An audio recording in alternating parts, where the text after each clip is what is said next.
Every once in a while I'm somehow able to completely dodge all promotional material, and I went into Darren Aronofsky's new film, Mother, knowing really nothing about it, except one little comparison I picked up somewhere, but I get to that later. But now that I've seen the trailer, I can safely say Ain't seen nothing yet. Baby, you just ain't seen nothing yet. Mother takes you on a 2-hour intimate tour de force that's very slow but never dull or boring for a second. It's kind of a home invasion thriller but also a psychological, twisted farce, and in the end it's true horror from one of today's most remarkable auteurs, I think.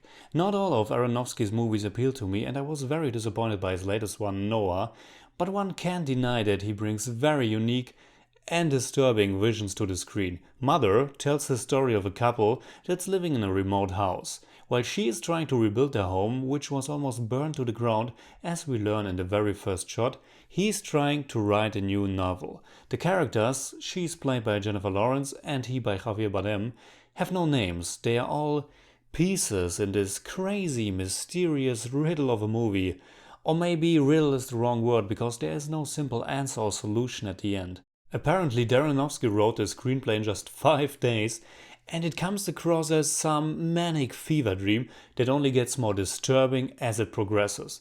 Everything really begins to take strange turns when the couple get an unexpected guest played by Ed Harris. Soon his wife, Michelle Pfeiffer, joins them, and while Javier Bardem seems to enjoy their presence, the whole situation gets more and more nerve-wracking for Jennifer Lawrence's character, and for the audience as well. Oh, it scared me. Mother is a very unsettling movie, but in the best way possible. I was constantly tense watching this, but at the same time it was also very enjoyable. It almost turns out as some kind of sick joke, but it's not just the old story and the way it plays out, but also the filmmaking of Aronofsky. Like his previous movies, Pi, The Wrestler and Black Swan, this was shot on 60mm film, which is highly unusual if you aren't Darren Aronofsky. The result is an extremely grainy picture where everything is constantly moving and nothing ever stands still for a second. Except you're sitting in the very last row, then you might miss it, but you shouldn't sit there anyway.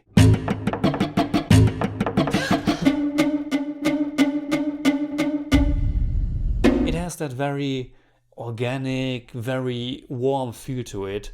And with the theme of fire, it almost felt as if the skin of Jennifer Lawrence was blazing. And you will see a lot of Jennifer Lawrence in this movie. She's front and center the whole time, and we are witnessing everything through her perspective. There are also so many close-ups, which I'm usually not the biggest fan of, but I guess it adds to the unpleasant feeling that there's something that overpowers you constantly, like she is with the situation in the movie. And I'm normally not a big fan of her as well, but she was really good here, as is all the rest of the cast.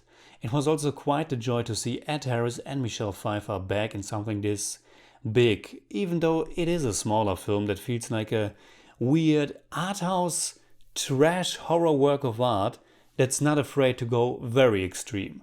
The way Aronofsky escalates everything is remarkable. Like I mentioned, it's actually very slow, but the finale is batshit crazy and well worth the long build-up. Might be my favorite finale this year. I'm pretty sure Mother is something you either really enjoy or really despise. I'm not seeing a lot of middle ground here.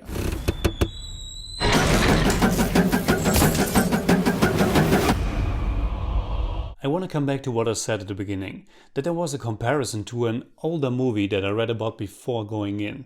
I thought it was just about describing the tone and atmosphere, but it was actually much more. I'm putting up a minor spoiler warning, or maybe it's even a little bit more. So if you don't want to know more, just check out Mother. Alright, so the comparison was, and it's actually also stated in the IMDb trivia, Roman Polanski's Rosemary's Baby, which also deals with a couple, their big apartment, and in that case the strange neighbors and things going on. When you know that this movie is loosely based on that one, it gets kind of predictable at some point in which direction Mother will head.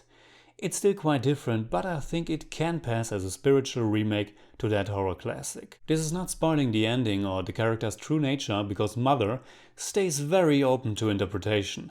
Aronofsky is working with a lot of symbolism, And it's not easy to decipher everything. I don't think it's even the goal that you understand each and every part, but that you think about it and think about what's going on and how the different actions are motivated and for what they stand. This will probably be a movie that will get accused of throwing too much in without really knowing what it wants to say. But for me, those 2 hours were so intriguing and simply out there that I enjoyed myself a lot. In German I'd say heiliger Abstieg in die Hölle. Verrückt, verstörend und doch irgendwie einfach herrlich unterhaltsam. I give Mother 8.5 out of 10. It's more like 8.4, but I don't do that. You give and you give and you give. It's just never enough.